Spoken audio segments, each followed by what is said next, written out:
ธิប្រឹងដល់ប្រសើរបានចាញ់នៅមារាភិរាជព្រមទាំងសេនាដល់ច្រើនត្រង់នៅសម្មាសម្ពោធិញ្ញាណមានប្រាជ្ញារកទីបំផំគ្មានព្រះអង្គប្រសើរ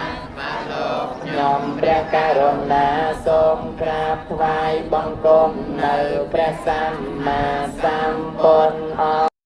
ដែលកំពុងតែមានប្រវត្តិមាននិងវត្តមានស្ថិតនៅក្នុងទីនេះសូមអនុមោទនារីឯទៅពេលខាងមុខបន្តិចទៀតក៏យើងមិនដឹងថាមានរឿងអីកើតឡើងហើយណាចាំអត់ប្រអស់គ្នាទៅញោមអញ្ចឹងនៅក្នុងពេលនេះការរៀបចំនៅព្រះបរមសារីរិកធាតុក្រោមអធិបតីព្រះមហាថេរៈថ្នាក់ដឹកនាំវត្តវិទ្យាវត្តចូលទៅទាំងរួមជាមួយនឹងបកណាគុំចាស់ដែលជាអ្នករៀបចំក៏កំពុងតែរៀបចំញាតិញោមប្រការណាគុំចាស់គ្រប់ព្រះអង្គទាំងអស់ក៏កំពុងតែសម្លឹងមើល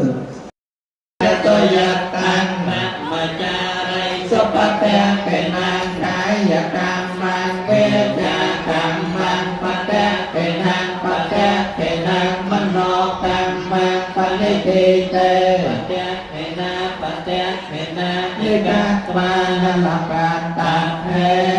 បតៈហេនេ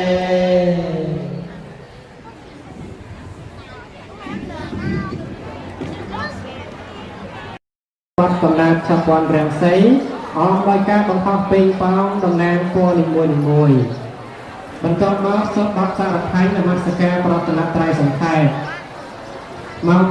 6:00នាទីអរតនីព្រះមេធានរៈបណ្ឌិតគូសុភាពប្រគូសួស្ដាមវត្តនិក្រូតវ័នគោលរតឹងដឹកនាំ